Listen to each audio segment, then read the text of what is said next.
ఇంతలో ఎంత పడి పట్టుకుంది వదిలిపెట్టానిక మెదలకుండానే చెప్పినట్టున్నావంటే హెవెన్ చూపిస్తారా హెవెన్. ఓ నీకు ఇంగ్లీష్ తెలియదు.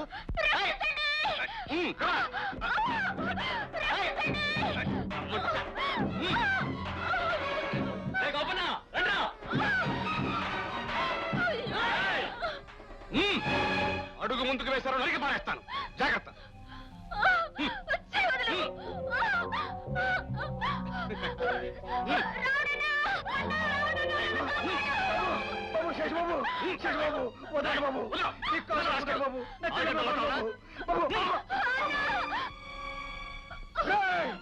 నీ కాళ్ళు పట్టుకుంటే తంతారు నన్ను.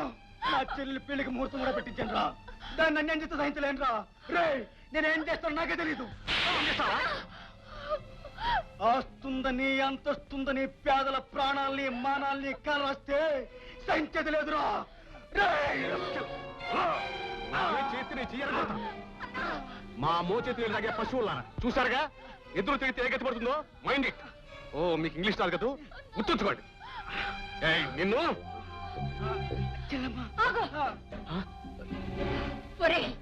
వాళ్ళందరినీ పశువులు అన్నావురా. నిజానికి ఆళ్ళు కాదురా. ఆడదాని కడుపున పుట్టి మరో ఆడదానికి అన్యాయం చేయాలనుకున్నా నువ్వు రా పశువి. ఎప్పుడో నీలాంటాళ్ల పాపం తప్పక పండుద్రా. చచ్చే ముందు నేను పెట్టే శాపం రా ఇది. ఎంత పని చేసావమ్మా.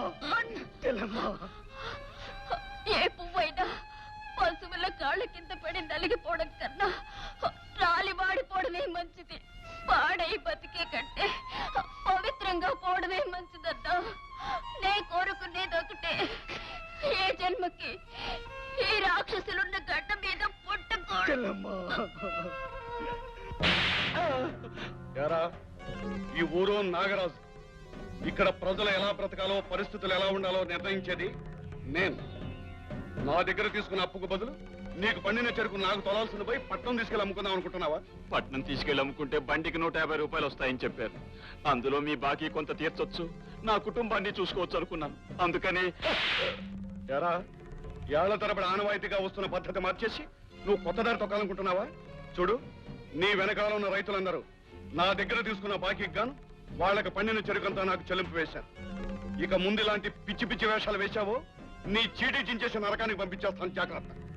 రే రంగా, దేవుడు ఈ బళ్ళన్నింటినీ మన ఫ్యాక్టరీ తోలుకురా. అలాగేనయ్యా. అయ్యా, ఇది చాలా అన్యాయం. కష్టపడి మనం పండించుకున్న పంటని ఆఖరి క్షణంలో వీడొచ్చి పట్టుకోవడానికి. అవును, పండిన పంటని పట్టణంలో అమ్ముకుంటే ఆయన బాకీ తీరిపోగా పైగా పతోడికి 10 పరకం మిగులుతుంది. మీది ఏడి రక్తం గనక ఎగిరెగిరి పడుతున్నారా? ధనం బలం ఉన్న మనిషికి మనలాడి పేదోళ్ళు ఎదురు చెప్పి ఏం సాధిస్తాంరా? ఆ పంటతో పాటే మన ప్రాణాలు కూడా పోగొట్టుకోవాలరా. ఏమయ్యా కరణం, మన రాజ్యం ఎలా ఉందంట? సాక్షాత్తు ధర్మరాజు లాంటి తమ పాలనలో. ధర్మరాజు అంటే ఎవడు? రాముడి చేతిలో చచ్చినోడా? శివ. ఓహో, శివుడి చేతిలో చచ్చినోడా? అది కాదయ్యా, తమలాగే దేశాన్ని ధర్మంగా పాలించిన భారతంలో పెద్ద మనిషి. ఓహో, మరి మనం కూడా అంతేనంటావా? అయ్యా, తమరు అంతకంటే గొప్పవారండి. ఆయన కల్తీ నెయ్యి లాంటి వాడైతే తమరు అచ్చం ఆవు నెయ్యే. నేను బడికెళ్తున్నాను. బాగా చదువుకుని నా పేరు నిలబెట్టాలి. చిన్నబాబు గారికి ఎంత పితృభక్తి. తమరిని కలవాలని వెంకటరామయ్య మరి కొందరు వచ్చారండి. వెంకటరామయ్య అంటే వాడేలేండి. ఈ ఊళ్ళో కాస్త అక్షరం మొక్కొచ్చిన వాడును, తప్పు ఒప్పు అంటూ మాట్లాడేవాడును వాడే.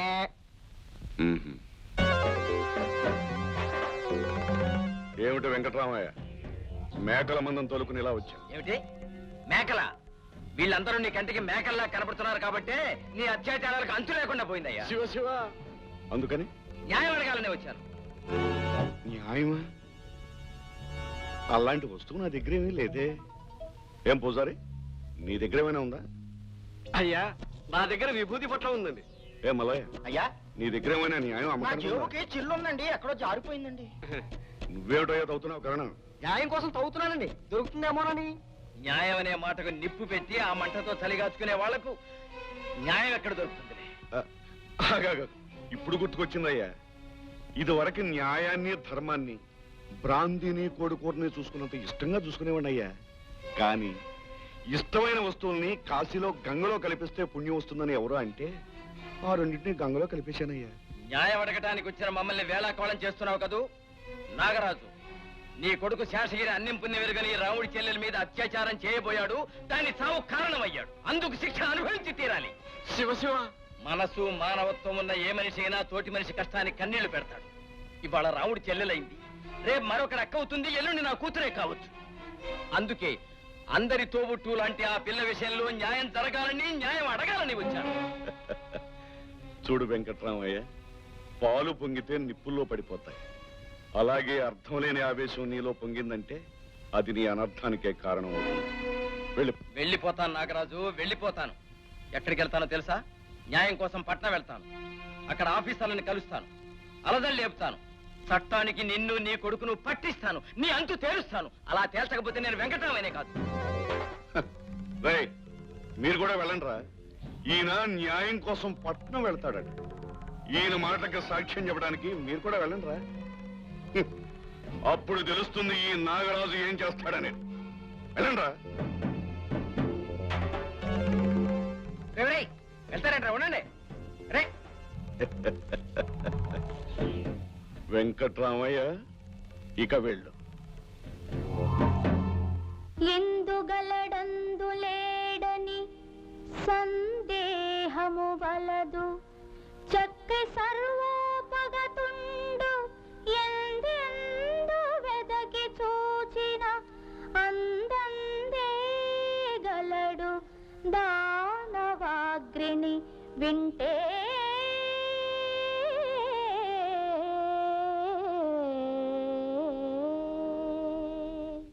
చూడండి పిల్లలు, మీకు ఈ పద్యం అర్థం కావాలంటే ముందు ప్రహ్లాదుని కథ తెలియాలి.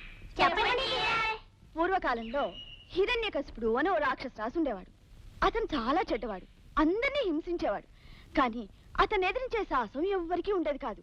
దాంతో అతను నేనే దేవుణ్ణి, నేను చేసేదే న్యాయం అనే గర్వంతో ఉండేవాడు. అతనికి ఒక కొడుకు, అతని పేరే ప్రహ్లాదుడు. ఆ అబ్బాయి కూడా వాళ్ళ నాన్నలాంటి వాడేనా టీచర్? కాదు బాబు, అతను తండ్రికి పూర్తిగా విరుద్ధం. పైగా చాలా దైవభక్తి గలవాడు. దేవుడంటే శ్రీమన్నారాయణుడేనని, అతను చేసేదే న్యాయమని తండ్రిని ఎదిరించి మాట్లాడేవాడు. దాంతో అతనికి కోపం వచ్చి పాపం ఆ ప్రహ్లాదుని ఎన్నో చిత్రహింసలు పెట్టేవాడు. టీచర్, ఆ దేవుడు వెంటనే వచ్చి దుర్మార్గుడు హిరణ్యకశిపుణ్ణి చంపేయొచ్చుగా. పాపాత్ముల్ని దేవుడు చాలా కాలం చూసి చూడట్లు వదిలేస్తాడు. వాళ్ళ పాపం పండిన రోజున వాళ్ళంతా తెలుస్తాడు.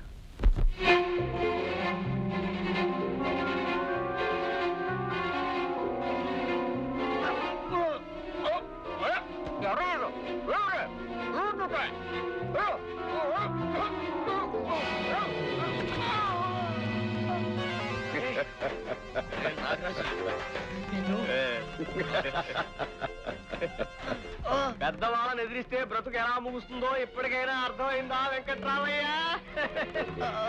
పాపం పై ఊరు వెళ్ళాలనుకున్నాడు, సరాసరి పైకే వెళ్ళిపోతున్నాడు.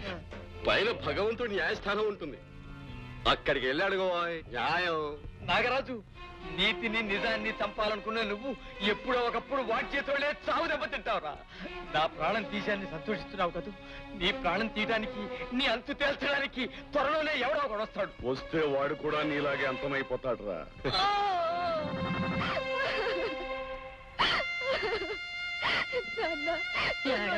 చేసి వెళ్ళిపోయావు నాన్న, నాకు ఇంకెవరున్నారు నాన్న?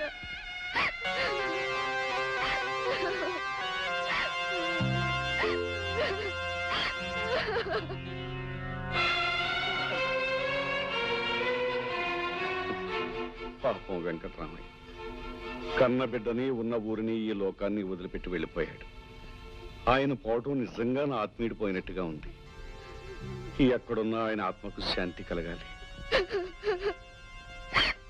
అమ్మా శారద, ఊరుకమ్మ.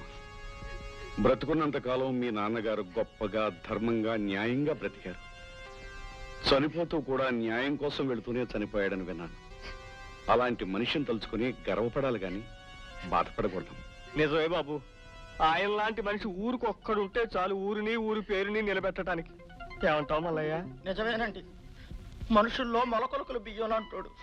మనిషికి అనిపిస్తే చాలు చెయ్యెత్తి దండం పెట్టాలనిపించేది. ఏమంటారు శాస్త్రి గారు?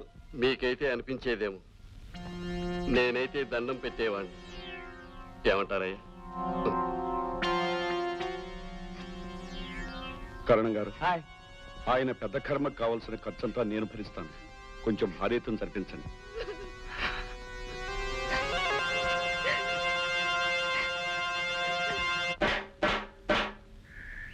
ఇందు మూలంగా ప్రజలందరికీ తెలియపరచడమేమనగా, రేపు ఉదయం 8 గంటలకి ఉత్తరం వైపున నాగరాజు గారి పొలంలో ధాన్యలక్ష్మి పూజ జరిపి కోతలు ఆరంభిస్తున్నారు గనక ప్రతి ఏడాది ఆనవాయితీగా వస్తున్న ఆచార ప్రకారం ఒక్కొక్క కుటుంబానికి ఒక్కొక్క మనిషి వచ్చి ఉచితంగా పనిచేసి బాబు గారి పట్ల తమ అభిమానం తెలియజేసుకోవాల్సిన. ఓం విఘ్నేశ్వరాయ నమః, ఓం కేశవాయ నమః, ఓం మాధవాయ నమః, ఓం ఓం. బాబు గారు, ధాన్యలక్ష్మి కరుణా కటాక్షాల వల్ల ప్రతి ఏడు పంటలు సమృద్ధిగా పండాలని నేను ఆ భగవంతుని కోరుకుంటున్నాను. ఆరతి తీసుకోండి. గల్లా పెట్టినండి చిల్లరలాగా ఈ ఎరగబడి పండిన పంట చూస్తుంటే నా కడుపు నిండిపోతోంది. నిజంగా ఈ రోజు మీకు కలిసొచ్చే రోజు. ఏమిటో పొద్దున్నే పీడకలు వచ్చింది నాకు. ఈ రోజు అంత మంచిది కాదనిపిస్తోందండి. ఆ కోతకు వద్దన్నాను. శుభం అంటూ కోతలు ప్రారంభిస్తుంటే అశుభం కోతకు వస్తావేమయ్యా, బుద్ధి లేకున్నాను. అనిపించింది చెప్పేశాను, అంతేనండి. ఏమైనా కానివ్వండి, మీ తాత ముత్తాతల తెలివితేటలకి చెయ్యాలండి చెయ్యెత్తి నమస్కారం. సొమ్ములు ఇవ్వకుండా పేదవాళ్ళ కష్టాన్ని వాడుకోవటాన్ని ఆచారంగా మార్చేసినట్టు. నిన్నేమైనా పిచ్చికొక్క కరిచింది ఏమిటయ్యా? ఈ పూట ఎలా వెళ్తున్నావు? అక్కడికి మా వంశం అంతా ఇతరుల కష్టం మీద అప్పనంగా బతికేస్తున్నావనే. ఇది ఆచారం అని చెప్పిన అర్థం చేసుకోవేమయ్యా? చెప్పాను కదండి, ఇవాళ చెడ్డ రోజు అనిపిస్తోందని, అందుకే తింటున్నాను తిట్లు. బాగా తిను. అయ్యా, ముహూర్తం బాగుంది, త్వరలో వర్జం వచ్చేస్తుంది. ముందు గొడవలు అందుకొని కోత ఆరంభించండి. పడుకో. ఈ ఏడు నాతో పాటు మా అబ్బాయి కూడా తొలి కోత ప్రారంభిస్తాడు. శుభం. మా ఫాదర్ అంత బాగా కోతలు నేను కోయలేకపోయినా నేను కోయగలను. కోత కోయడం ఆపు నాగరాజు.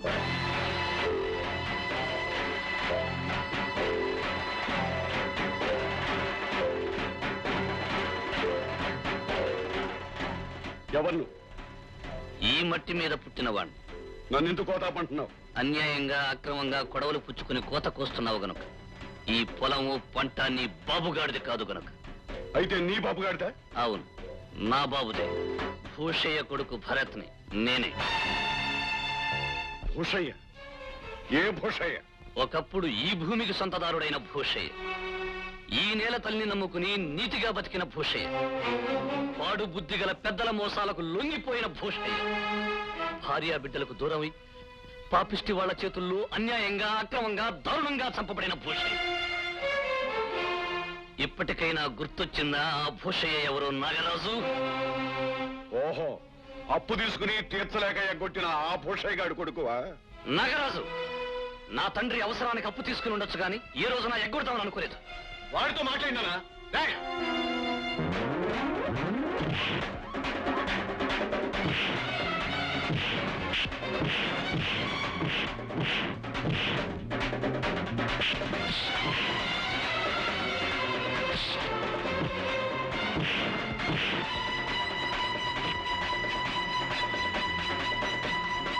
ఏ నాగరాజు, ఇంకా ఏమైనా ఉన్నాయా? తినేసి కండలు పెంచేసి నీ దగ్గర పడుండే కుక్కలు. కరణం, అందులో ఏముందో చదివి ఈయనకు అర్థమయ్యేటట్టు చెప్పు. కరణం, ఏముంది అందులో? నీకిష్టం లేని నిజం ఉంటుంది, నువ్వు ఒప్పుకోలేని న్యాయం ఉంటుంది. అయ్యగారు, భరత్ అనే ఈ అబ్బాయి భూషయ్య కొడుకే. చట్టరీత్యా ఈ పొలం ఇతనిదే. అనధికారంగా చొరపడ్డ వాళ్ళకి కఠిన శిక్ష ఖాయం. ఏమిటా కోత? కోత కాదండి, ఇందులో ఉన్న రాతే. బాబు గారు, ప్రస్తుతానికి మనం వెళ్ళటమే మంచిది. రే భూషయ్య కొడక, ఇంతకాలానికి ఈ ఊళ్ళో మొట్టమొదటిసారిగా నాకెదురు తిరిగావు. పగబట్టి బుసగొట్టే ఈ నాగరాజు ముందు నువ్వు నిలవలేవు. అంతేకాదు, నాకెదురు తిరిగిన వారికి ఎవరికైనా సరే ఈ ఊళ్ళో ఎవరి దగ్గర నుంచి ఎటువంటి సహాయం లభించదు. అది మాత్రం తెలుసుకో. పదండి.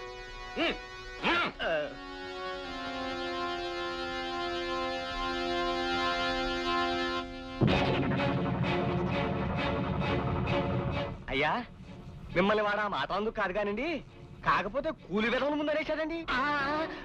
నువ్వు కాసేపు నోరుపోయి ఆ విషయం తలుచుకుంటేనే నాకు ఒళ్ళు మండిపోతుంది.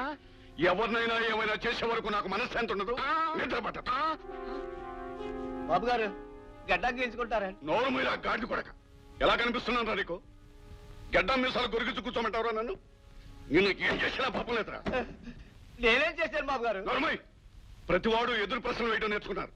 గడ్డం గీయడానికి నీ ఇష్టం వచ్చి ఎప్పుడు వస్తారా నువ్వు? నా కొడుకు పేల మీదకి వచ్చి. నోర్మయ్, నీకు నీ కొడుకు ముఖ్యమా, నా గడ్డం గీయటం ముఖ్యమా? నీకు అట్లానే ముఖ్యం బాబు.